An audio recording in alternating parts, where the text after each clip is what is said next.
하나님 말씀 출애굽기 20장입니다. 출애굽기 20장. 하나님께서는 19장의 말씀을 통해서 이스라엘 백성들을 찾아오시고 또 이스라엘 백성들을 만나심에 있어서 하나님께서 시내산에 임재하는 장면을 우리는 이 출애굽기 19장을 통해서 볼 수가 있습니다. 출애굽기 19장 5절에 세 개가 다 내게 속하였다라고 하나님은 그렇게 말을 하고 하나님의 성도들을 이스라엘 백성들을 가리켜서 너희는 제사장 나라가 되며 6절에 그렇게 말합니다. 19장 6절에 거룩한 백성이 될 것이다 라고 그렇게 말을 합니다. 하나님의 성도를 가리켜서 하나님의 제사장 나라 거룩한 백성이다 라고 이렇게 말을 하며 하나님께서 강림하시는 모습이 출애굽기 19장 16절에 보니까 우레와 번개와 구름과 나팔 소리로 하나님께서 강림하시더라 그렇게 말씀하고 있는 장면을 볼 수가 있는 것입니다. 계시록에 보면 하나님께서는요 동일하게 우레와 번개와 그리고 천둥과 그리고 여러가지 이러한 나팔 소리를 통해서 하나님께서 강림하시는 장면들이 요한계시록에도 4번이나 나타나는 이런 모습을 볼 수가 있는 것이지요. 왜 이렇게 하나님께서는 현상학적으로 이런 우레가 치고 번개가 치며 나팔 소리가 나고 그리고 구름이 빽빽한 가운데 임재하시느냐?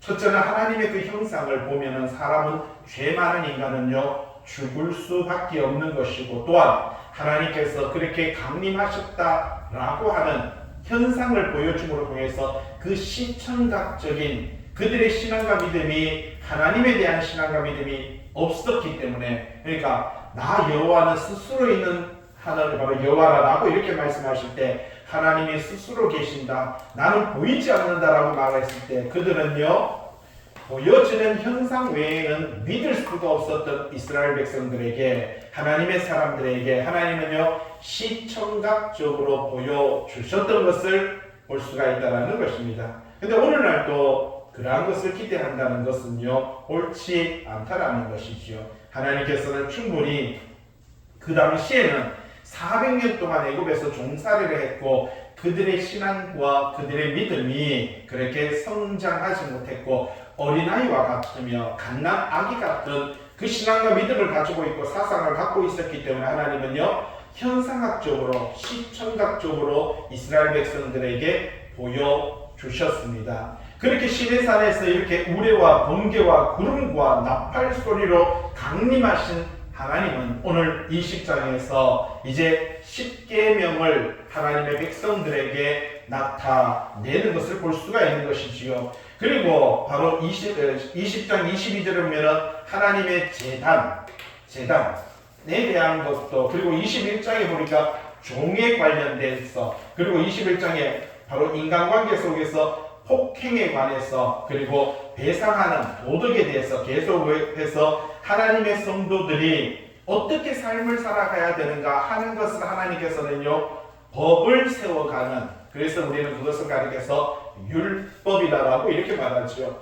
대한민국에 사는 사람들은요 헌법이라고 하는 이 대한민국의 법을 따라야 되는 것과 마찬가지로 하나님의 나라, 하나님의 백성, 하나님의 성도들은요 율법이라고 하는 하나님의 법을 따라야 된다라고 하는 것이 바로 이 20장부터 하나님께서 펼쳐지는 그러한 내용인 것을 볼 수가 있는 것입니다. 출애굽기 20장 1절에 보면 하나님이 이 모든 말씀으로 말씀하여 이르시되 라고 그렇게 말을 하고 있는 것을 볼 수 있습니다. 이것은 자 동그라미 1번에 보세요.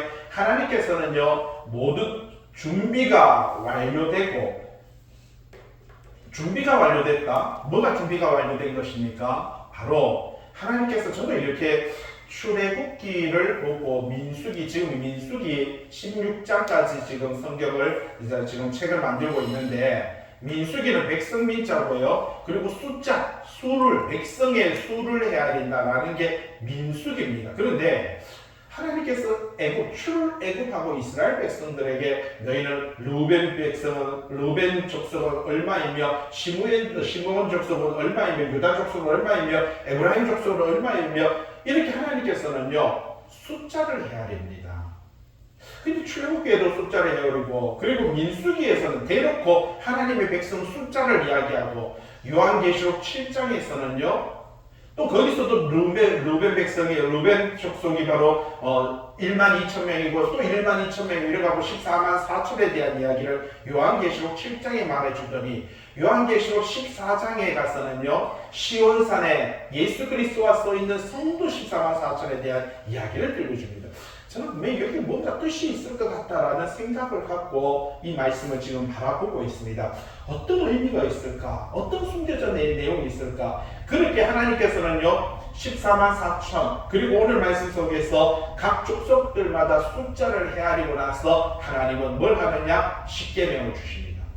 민수기에서도요 백성, 이스라엘 백성들의 숫자를 헤아리고 신명기죠, 신의 명령, 그러니까 율법을, 말씀을 주십니다. 이걸 보면은 분명히 하나님께서는요 처음 창조하시죠. 하나님의 백성을, 아담과 하와를 만드시죠. 그리고 그들에게 하나님의 법을 주시죠. 그렇죠?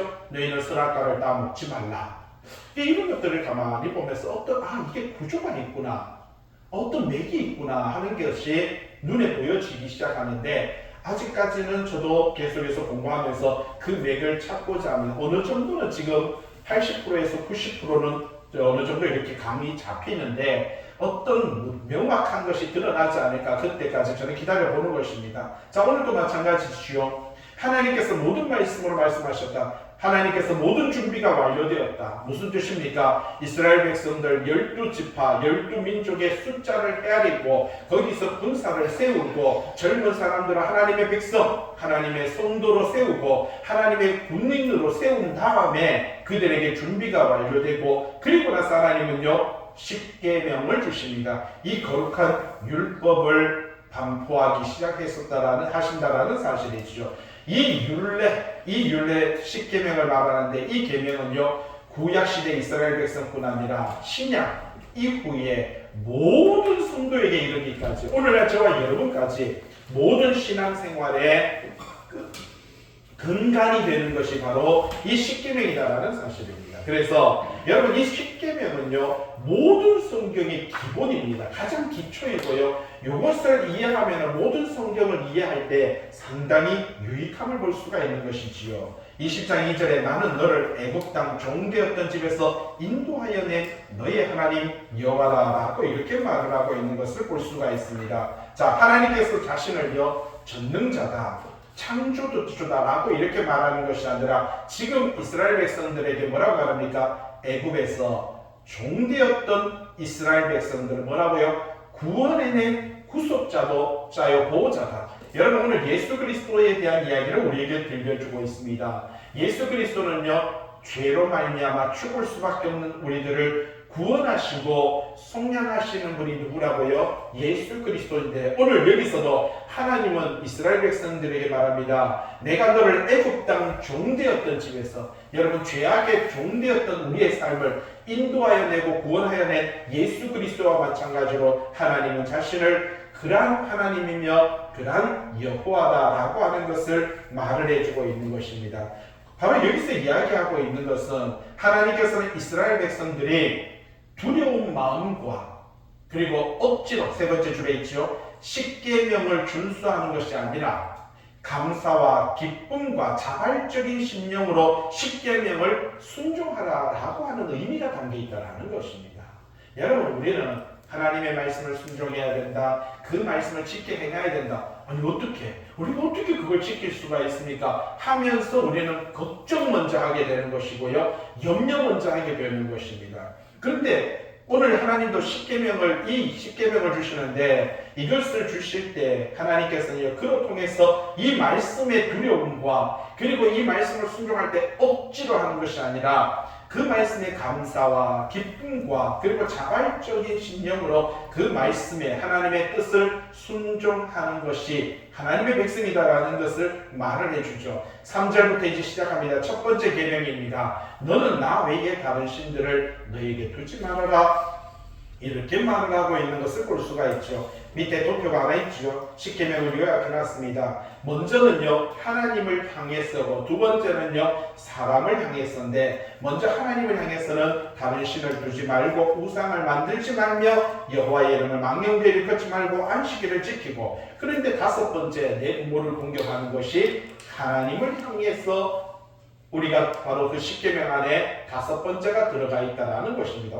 부모가 이웃이 아닙니까? 라고 말하는데, 부모를 공경하는 것이 곧 하나님 아버지를 공경하는 것과 동일하다라고 이렇게 말해서 이 다섯 번째가 바로 여기에 하나님을 향한 그 십계명으로 다가오는 것입니다. 그 다음에 이웃을, 사람을 향해서 살인하지 말라, 간음하지 말라, 도적질하지 말라, 거짓 증거하지 말라, 이웃의 집을 탐내지 말라, 이렇게 총 10개의 바로 이 계명이, 율법이 주어지는 것을 볼 수가 있는 것이지요. 자, 3절에 너는 나 외에 다른 신들을 너에게 두지 말아라 라고 이렇게 말을 하고 있는 것을 볼 수가 있습니다. 첫 번째 계명입니다. 그런데 이 첫 번째 계명에서 가장 먼저 어떻게 보면 이방신에 숭배하는 것을, 신을 숭배하는 것을 금지시키고 있다는 것입니다. 여러분, 그 당시에 이스라엘 백성들은요 애굽에서 400년을 지냈다라고 말씀을 드렸습니다. 그렇기 때문에 애굽이 갖고 있는 수많은 잡신들이죠. 여러분 여러분 갖고 있는 책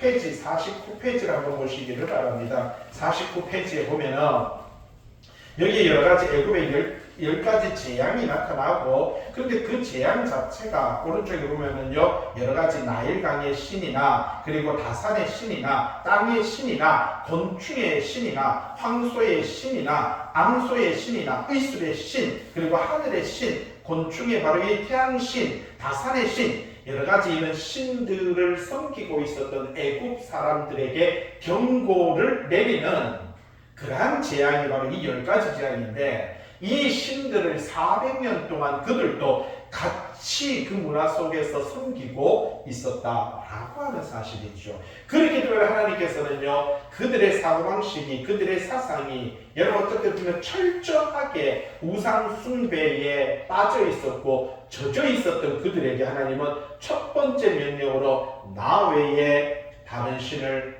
너에게 두지 마라 라고 이렇게 말을 합니다. 이것은 하나님만이 유일한 신이시며 찬양과 경배를 받으시기에 합당하시다라는 사실을 오늘 이 말씀은 우리에게 들려주고 있는 것을 볼 수가 있습니다. 4절에 두 번째 바로 계명이 주어집니다. 너를 위해서라고 말하지요. 새긴 우상을 만들지 말고. 자, 먼저는요 다른 신을 너에게 두지 마라 라고 말했는데, 두 번째는 새긴 우상을 만들지 마라, 너를 위해서라고 이렇게 말을 합니다. 여러분, 우리가 우상을 새기고 우상을 섬기는 데 있어서 우리 자신을 위한 것들이 참 많습니다. 여러분, 많은 사람들이 어떻게 보면은요 다 따지고 보면 자기 자신을 위한 것인 경우가 참 많이 있죠. 그래서 신앙생활하는 사람들조차도 어떻게 보면 부모님께 말아주면 잘해야 된다, 아니면 돌아가시고 나서 무덤을 어떻게 해야 된다, 근데 그런 이야기들을 가만히 주워 들어보면은요 전부 다 무덤을 어떻게 해야, 뭐를 동쪽으로 하고 어디든 해야 자손들이 번창하는, 그러니까 자기가 복받기 위한 그런 구실로서 그런 행동들을 하는 것을 볼 수가 있다는 사실이지요. 여기서도 우상도 마찬가지입니다. 다 따지고 보면은요 자기의 욕망을 위해서, 너를 위해서 새긴 우상이 많다라는 것이죠. 우상조차도 결국은요 산을 향해서 나무를 바라보면서, 그리고요 또 어떻습니까, 돌을 바라보면서 사람들이 그렇게 우상에게 다 뭘 빕니까? 복을 빌잖아요. 그죠? 결국 자기가 복받기 위해서 우상을 만드는 것을 볼 수가 있어요. 그래서 여기서 말합니다. 4절에 너를 위하여 새긴 우상, 이렇게 말을 합니다. 만들지 말고 위로 하늘에 있는 것이나 아래로 땅에 있는 것이나 땅 아래 또 물 속에 있는 것에 어떤 형상도 만들지 마라, 그렇게 말을 하고 있는 것을 볼 수가 있죠. 새긴 우상이라고 이렇게 말합니다. 어떻게 보면 나무를 가지고 우리는요 우상을 새기죠. 돌을 가지고 우상을 새깁니다. 이렇게 나무나 돌을 가지고요 만드는 그런 우상을 가리켜서 말을 하고, 이것을 어떻게 하라고요? 만들지 말라, 새긴 우상을 만들지 마라, 그렇게 말을 하고 있는 것을 볼 수가 있는 것이죠. 뒤로 넘겨서 138페이지에 보면 맨 위에 이스라엘 백성들이 이 가나안 땅에서 수많은 우상들이 바로 이 당시에 어떻게 보면 지금 지도상으로 보면은요, 애굽에서 지금 출애굽에서 이렇게 다시 예루살렘 들면 여기 가나안 땅이잖아요. 근데 이 가나안 땅도 정말 많은 우상들이 존재했다라는 사실입니다. 수많은 우상들이 이곳에 있었기 때문에 이제 그들이 들어가게 되면은요, 자, 애굽에서만큼 여기에도 동일한 우상이 존재했다라는 사실이 있지요. 그렇기 때문에 그곳에 가면은 당연히 만나야 되는 그 수많은 우상들, 거기에 앞서서 우리는 그 우상을 만들지 말아라라고 그렇게 말을 하고 있는 것을 볼 수가 있습니다. 5절, 그들에게 절하지 말며. 자, 여기서 절이라는 단어 나왔습니다. 우상을 만들고 우상에게 절하지 말라, 그렇게 말을 하고 있습니다. 근데 우리는요, 부모님께 제사를 지내는 것들을 이 우상에게 절하는 이상한 걸로 접목시켜 놨습니다. 예, 우리는 부모님 돌아가시고 기일날은 내 부모님을 추억하고 내 부모님을 그리워하는 그러한 날이지요. 그래서 꼭 우리가 절을 못하면 기도하면 되는 것입니다. 세상 사람들은요, 절을 하는 것이 예를 갖춰서 그저 하고, 우리 예배는 예절대자의 절대자입니다. 예배를 드리는 것이 동일하게 예를 갖춰서 절하는 거나 예배나 절이나 같은 말인 거예요. 그래서 우리가 어떻게 보면 부모님께 절하면 어떻습니까? 아니면 그게 그렇게 좀 신경 쓰이면 기도하면 됩니다. 예. 내 부모님께, 여기서 말하는 건요, 우상에게 절하지 말라는 것이지 내 부모님께 절하지 말라, 그게 아닌데 이 절과 그 우상을 접목시켜가지고 절, 우상 이걸 딱 묻혀놔 버렸어요. 이게 잘못된 거죠. 여기서 말하는 것은 보세요. 4절에 뭐라고 말합니까? 너를 위하여 새긴 우상이라고 말합니다. 나무나 돌로서 우상을 새기고 그러한 것들을 섬기는 행위를 하지 말라고 했지. 내 부모를 향한 그 어떤 존경의 마음과 그리움의 마음을 표현하는 것을 가리켜서 지적하지 않았는데, 오늘날 보면 교회 안에서는 그러한 것들이 정착을 하고 있고, 그렇게 하는, 이렇게 제가 지금 말하듯이 이렇게 설교하면요, 이상한 사람으로 보게 되는 것이 어디에서 오고 있느냐라는 것이죠. 잘 보세요. 그것들에게 절하지 말라고 했어요. 나무나 돌로 새긴 우상, 여러분 돌로 새긴 우상 가까이 가보세요. 팔공산 가까이 가보세요. 얼마나, 그죠? 거대한 돌에다가 사람의 형상을 만들어가지고 눈을 시그시 감고 있고, 그러면서 거기에서요, 양반다리 하고, 손을 왼손 이렇게 하고, 오른손 이렇게 하죠. 예. 교회에서 또 기도하다 보면요, 옛날에 우리도 그랬어요. 하다 보면요, 손을 흔들고 이렇게 기도하다가 박수 치다가 나중에 힘이 드니까 서서히 이렇게 가부좌를 틀다가 손도 이렇게 하고 이래. 태양을 안게 되는, 나도 모르게 이렇게, 저도 그렇게 되더라고요. 한 4시간씩 5시간씩 기도하니까 나중에 지치더라고요. 지치니까 나중에는 가부좌를 틀게 되고요. 처음에는 꾸랑기도 했죠. 근데 가부좌를 틀기 시작하고 막 처음에는 손도 좀 들었다 힘이 드니까 내려오다가 이 손도 놓아졌다가 이게 이제 시원히 내려가니까 한 서서히 이렇게 길을 보기 시작하더라고요. 제가 그랬다고요. 그래서 여기서 어떤 보면은 뭔가가 모순되는 것들이 있다라는 것을 말해주죠. 5절, 그것들에게 나무와 돌의 형상을 만들지 말며 그것들에게 절하지 말라, 그것들을 섬기지 마라, 그렇게 말을 하고 있는 것을 볼 수가 있다라는 사실이죠. 네 하나님 여호와는 뭐 하는 여호와라고요? 질투하는 하나님이다라고 그렇게 말을 하고 있는 것을 볼 수가 있다라는 사실입니다. 동그라미에서 한번 보세요. 하나님은 하나님을 사랑하는 자를 뭐 한다고요? 사랑하시며 다른 존재에게 그 사랑을 바치는 자에게 맹렬히 분노하신다. 자, 좀 전에도 우리가 요약 봤죠? 5번째가 뭐였어요? 내 부모를 공경하는 거예요. 내가 부모님 돌아가신 날을 가족들이, 형제들이 모여서 밥을 먹고 그분을 그리면서 그날 잠시 부모님께서 어떻게 했다, 아니면 옛날 사진첩이라도 꺼내가지고 아이고 우리 엄마도 이렇게 웃었네, 아이고 젊었을 때 있었네, 아니 그렇게 그리워하는데 그게 부모를 공경하는 건데, 예? 그것이 곧 하나님을 공경하는 것이다라고, 거기 아예 말하자면 5개나 하나님 쪽이고 한 5개나 사람이라면 부모 공경을 하나님 쪽에까지 넣어놨는데, 이상하게 왜 아까 말했듯이 부모님 존경하고 부모님께 하는 마음을 우상 숭배로 만들어놨냐라는 것이죠. 모순이 있다라는 사실입니다. 정확하게 볼 필요가 있습니다. 자, 절하지 말며, 여기서는 돌과 나무로 새긴 우상이라고 하는 정확한 여기에 바로 글이 있습니다.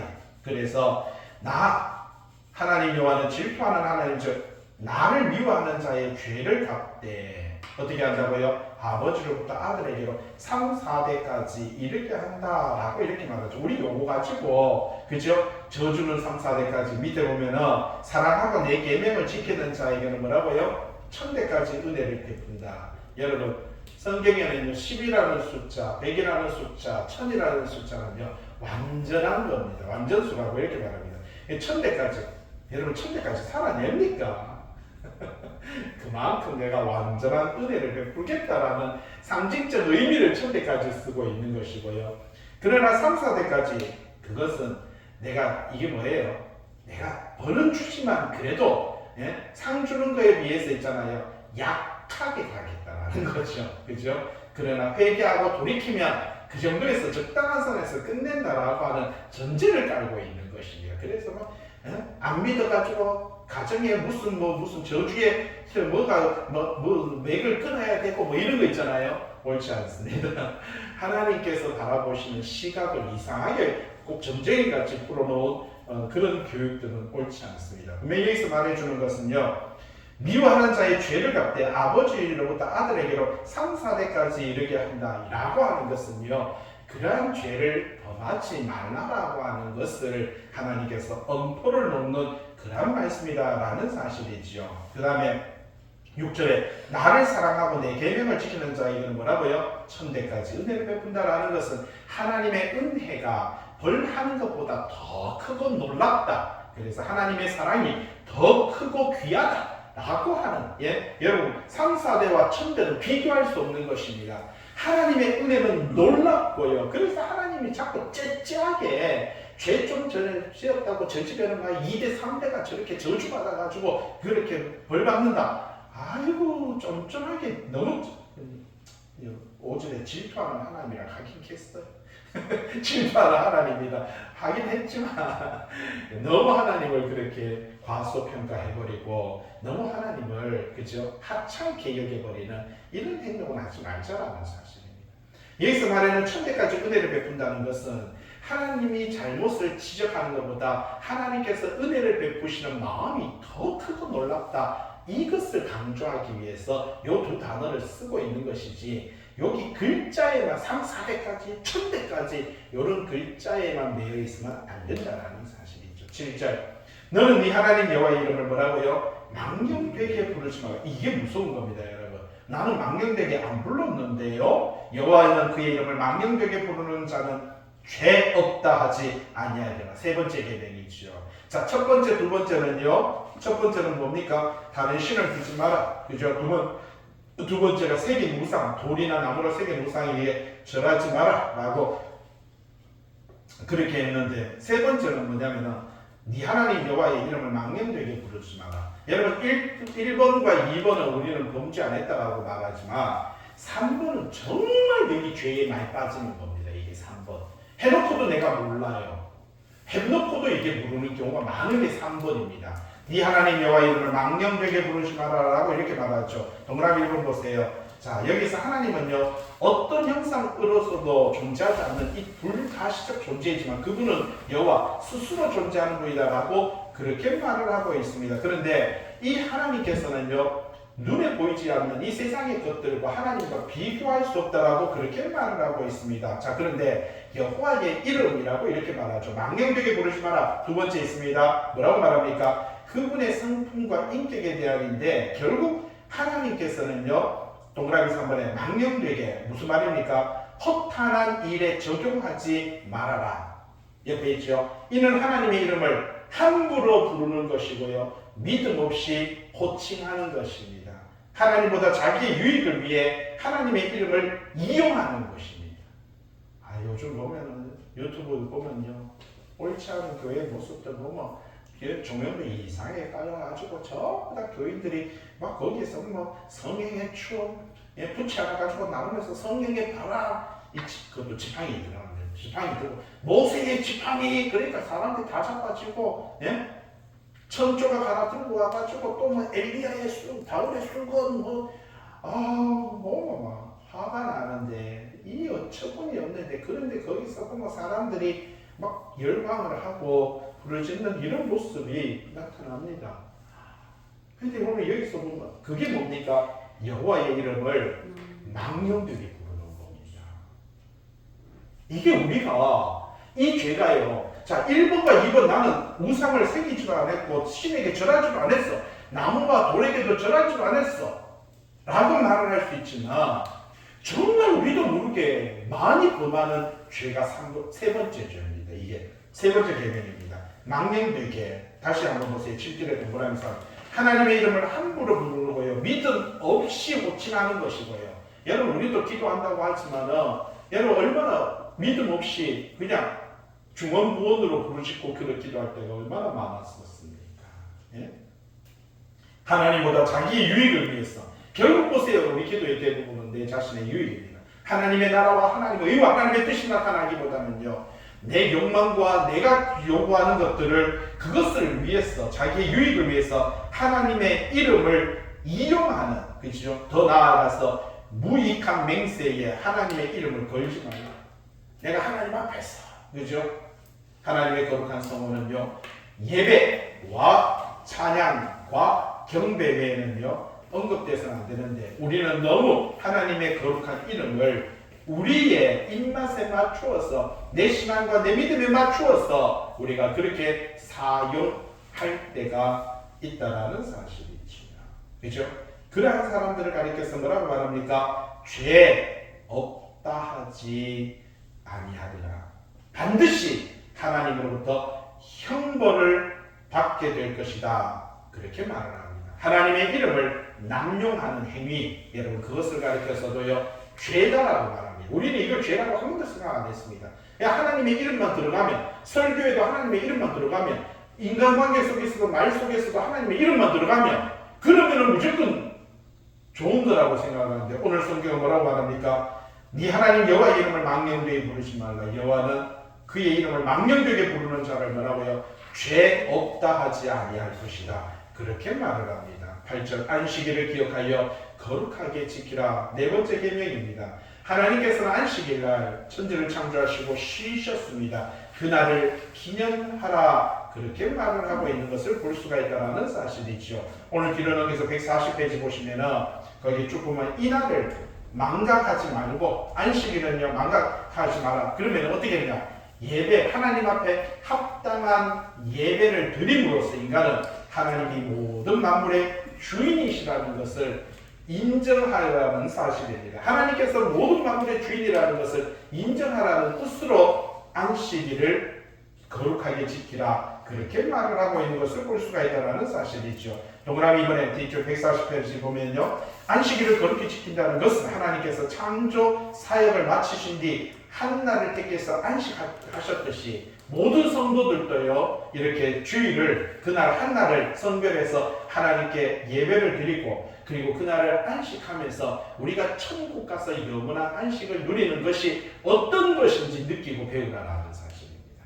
그런 의미가 안식일의 의미지 그날 과자 사 먹지 마라, 그날 돈 쓰지 마라, 그날 어떻게 하라 이것을 가리켜서 이야기하는 것이 아니다라는 사실이지요. 그래서 유대인들은 그러다 보니까 어떤 행동들을 했습니까? 안식일을 거룩하게 지키라고 하니까 유대인들은요 이 안식일날 아무것도 안 하려고 그렇게 생각을 했습니다. 거룩하게 지키라는 그 말 때문에 하물며 어떤 행동까지 했습니까? 유대인들은요 적이 쳐들어왔는데 전부 다 적들이 언제 쳐들어왔냐면 안식일날 쳐들어왔어요. 안식일날 다 이제 로마에서처럼 페르시아에서 왜 첩자들이 다 알거든요. 야, 로마의 황제예요. 왜? 유대인들 희한합니다. 뭐 안식일날 쳐들어가면요 걔들 꼼짝 안 하고 다 죽습니다. 무슨 말이냐?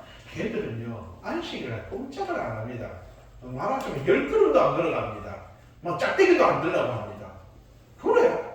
가보자. 진짜 안식일날 와가지고 칼을 들고 예루살렘 성을 쳐서 대제사장부터 시작하고 다 죽였는데 전부 다요 멍하니 앉아가지고 다 장군들부터 시작해가지고 다 칼 맞아 죽습니다. 예. 이런 바보 같은 인간들이 있을까 싶을 정도로 그래서 안식일날 다 쳐들어옵니다. 우리나라 6.25 전쟁도 언제 했습니까? 예, 주일날 했죠. 예. 미국에서 뭐예요? 그때 진주만 습격도 언제 했습니까? 주일날 아침에.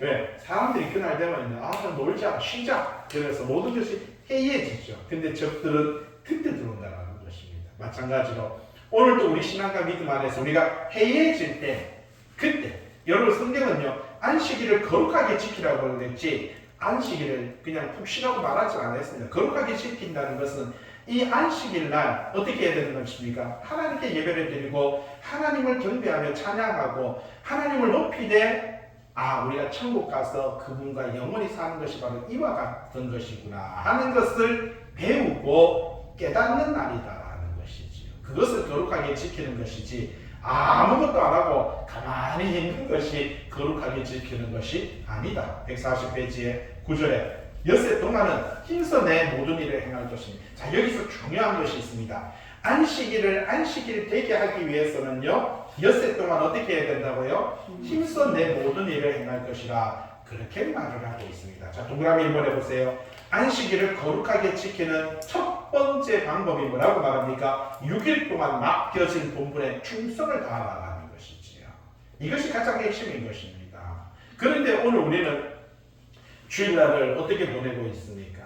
여러분, 우리가 일주일 동안 최선을 다해서 살고 또 주일날 하나님 앞에 영광 올려드리며 거기서 성도의 교제를 나누고 이것이 뭐라고요? 천국 가면 하나님을 뵙고 하나님 앞에 영광 올려드리고 성도들의 교제가 있다는 것을 아주 짧게나마 매주마다 그것을 배우고 가르쳐주는 것이 바로 주일의 의미고 안식일의 의미다라는 사실이지요. 과자 안 사먹고 놀러 안 가고 이게 안식일을 거룩하게 지키는 것이 아니다라는 사실입니다. 자, 중요한 건 안식일을 거룩하게 지키기 위해서는요 6일 동안 맡겨진 본분에 충성을 다해라. 하나님도 6일 동안요 우주 만물을 창조하시고 해와 달과 별을 창조하시고 바로 모든 동식물을 창조하시고 하나님께 사람을 창조하시고 어떻게 하셨습니까? 일곱째 날에는 안식하셨다는 것입니다. 마찬가지로 오늘 우리도 마찬가지입니다. 열심히 살 때 그리고 주일날은 어떻게 하라는 것입니까? 하나님께 예배드리고 하나님께 찬양과 경배드리며 성도의 친교와 성도의 교제를 나누는 그러한 날로 만들라라고 그렇게 말을 하고 있는 것을 볼 수가 있다라는 사실입니다. 10절이죠. 일곱째 날은 네 하나님 여호와의 뭐라 안식일인즉 너나 네 아들이나 네 딸이나 네 남종이나 여종이나 가축이나 문 안에 머무는 객이라도 아무 일도 하지 말아라 라고 이렇게 말하죠. 오늘날 보면 그 당시에는요 좀 더 그 당시 무슨 안식일이 있습니까? 일주일이라는 단어가 있었습니까? 별로 그런 것이 존재하지 않다 보니까 종들은 일주일 내내 일해야 되는 것입니다. 그런데 그 하루라도 쉬면서 하나님을 만나는 안식이 얼마나 소중한 것인가 라고 하는 것을 모두가 배우고 모두가 느끼게 하라 라고 그렇게 가르쳐주고 있는 것을 볼 수가 있는 것이죠. 141페이지 11절입니다. 이는 엿새 동안에 나 여호와가 하늘과 땅과 바다와 그 가운데 있는 모든 것을 만들고 일곱째 날에 쉬었습니다. 그러므로 나 여호와가 안식일을 복되게 하여 그날을 뭐라고요? 거룩하게 하였다라고 그렇게 말을 하고 있는 것을 볼 수가 있다는 사실이죠. 어떻게 보면 인간이 타락하기 전에는요 참으로 이 노동은요 신성했던 것이고 복된 의무였고 권리였다라는 것입니다. 그러나 그 밑에 있죠. 동그라미에 범죄한 이후 아담이 범죄한 이후에 이 노동은요 죄의 결과로 인간에게 부여된 피곤한 의무가 되고 말았다라는 사실입니다. 그렇기 때문에 밑에 있죠. 따라서 하나님은요 일주일간의 그 노동을 쉬고 하루를 하나님 안에서 쉬고 하나님의 창조의 섭리를 바라보며 하나님께 감사와 찬양으로 영광 올려드리라 라고 하는 것을 말을 해주고 있는 것을 볼 수가 있는 것이죠. 마지막으로 뒤쪽에 좀 많지만 12절까지만 한번 해보겠습니다. 자, 같이 한번 12절 같이 한번 읽어볼게요. 시작. 내 부모를 공경하라. 그리하면 내 하나님 여호와가 내게 준 땅에서 내 생명이 있느니라. 자, 10계명에서 1계명부터 5계명까지에 보면은요 하나님을 향한 계명인데 137페이지에 있죠. 하나님을 향해서 다른 신을 두지 말라, 우상을 만들지 마라, 여호와의 이름을 망령되이 일컫지 마라, 안식일을 지키라. 여기까지는 이해되는데 갑자기 내 부모를 공경하라 라고 하는 것이 하나님을 향한 계명 안에 들어와 있다는 사실입니다. 다섯 번째로 계명으로 하나님을 향한 계명에 부모 공경이 들어와 있다는 사실이지요. 참 이게 참 중요한 것입니다. 여러분 동그라미 1번 해보세요. 이 다섯 번째 이 계명은 부모 공경에 관한 그러한 율법인데 사람을 대하는 계명 가운데 가장 먼저 언급되고 있는 것이라는 사실이에요. 자 여기서 있죠. 부모라는 것은 바로 육신의 부모와 두 번째 영적으로 말하지만 보호와 양육을 책임지는 하나님의 사역자들까지 포함된다. 여기서 보면 부모가 두 가지입니다. 첫째는요, 내 육신의 부모가 있고요. 두 번째는 하나님의 말씀으로 나를 양육하는 바로 영적인 부모가 있다라고 하는 것을 신앙을 지도하는 하나님의 대리자를 가리켜서 성경은요, 아버지 또는 사역자들을 가리켜서 그렇게 말하고 있는 것을 볼 수가 있다는 것이지요. 바로 밑에 동그라미 이번에 관주에 열왕기하 2장 12절에 엘리사가 엘리야를 보고 뭐라고 했습니까? 내 아버지여, 내 아버지여. 예, 엘리사가 자기 어떻게 보면은 선배가 되는 엘리야를 바라보면서 내 아버지여, 내 아버지여. 그 다음 단어가 중요해요. 이스라엘에 뭐라고요? 병거와 마병이요. 무슨 뜻이에요? 여러분 이스라엘을 지키는 것이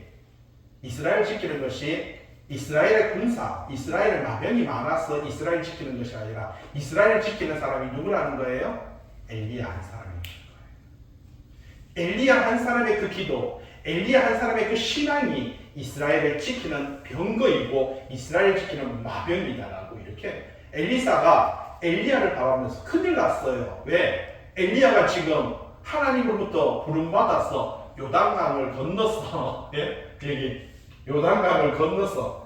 그렇죠? 여리고를 지나 요단강을 건넜어. 이제 광야로 가니까 엄마야 자문하고 올라가 버리면은 큰일 난 거예요. 그래서 엘리사가 엘리야예요 바로 내 아버지요, 내 아버지요. 왜 엘리야 올라가면은 어떻게 됩니까? 이스라엘 지켰던 그 병거, 이스라엘 지켰던 그 마병은 엘리야인데 엘리야가 올라가면은 도대체 이것을 누가 지킵니까? 그러니까 이스라엘의 병거와 이스라엘 마병이요. 여러분 우리 가정을 지키고 우리 가정을 보호하는 여러분 하나님께서 우리 가정을 지키시고 보호하는 줄로 믿습니다. 그런데 오늘 이 신앙과 믿음의 고백을 하는 그런데 그 다음에 열왕기하 2장이잖아요. 그 밑에 한번 보세요. 동그라미 한번 열왕기하 13장 14절에 보니까 엘리사가 좀 전에 엘리사가 엘리야를 보고 말했잖아요. 그런데 엘리사가 죽을 병이 드니까 이스라엘 왕 요아스가 그 엘리사에게 내려와서 자기의 얼굴에 눈물을 흘리며 뭐라고 합니까? 왕이 엘리사하고 뭐라고 했어요? 내 아버지여, 내 아버지여, 이스라엘의 병과 마병이여. 한 나라의 왕은 뭘 믿어요? 자기의 군거를 믿고 자기의 돈을 믿고 자기의 군사력을 믿고 자기의 군대를 믿지 않습니까? 그런데 지금 여기 보세요. 요아스 왕이 이스라엘 왕이 북이스라엘 왕이 요아스가 엘리사를 보면서 뭐라고? 엘리사가 병들어서 죽게 되니까 내 아버지여, 내 아버지여, 이스라엘의 병거와 마병이여. 내가 갖고 있는 군사력이 이스라엘을 지키는 것이 아니라 이 이스라엘을 지키는 것은 누구라는 거예요? 엘리사다라고 하는 사실을 고백하고 있는 것을 볼 수가 있다는 것입니다. 여러분 그만큼 교회 안에서도 중요합니다. 뭐 저를 중요하게 얘기라 이 뜻이 아니고요. 우리의 부모님, 혈통적인 부모님도 존경해야겠지만 그러나 우리 신앙 안에서 나에게 말씀으로 양육하는 분도 어떻게 보면 우리가 서로 존경해야 하는 것이 옳다라고 하는 것을 가르쳐주고 있다는 사실이지요. 여기서 뭐라고 말합니까? 네 하나님 여호와가 내게 준 땅에서 어떻게 한다고요? 내 생명이 크리라 바로 길리라라고 그렇게 말을 하고 있는 것을 볼 수가 있다는 것입니다. 육적인 부모와 영적인 부모 어떻게 보면 그것을 공경할 때 하나님 아버지를 공경할 수 있다라는 겁니다. 그 질서를 이야기해주고 있는 거예요. 그래서 바로 이 내 부모를 공경하라라는 것이 바로 곧 하나님을 섬기는 그 계명 안으로 들어와 있다라는 사실입니다. 오늘 저와 여러분의 신앙과 믿음도 온전히 이 말씀을 통해서 하나님을 섬기는 그 계명 안에 온전히 설 수 있는 하나님을 향한 그 십계명 안에서 먼저 하나님 먼저 신앙과 믿음으로 나아갈 수 있는 하나님의 성도 되시길 주님의 이름으로 부탁을 드립니다. 기도합니다.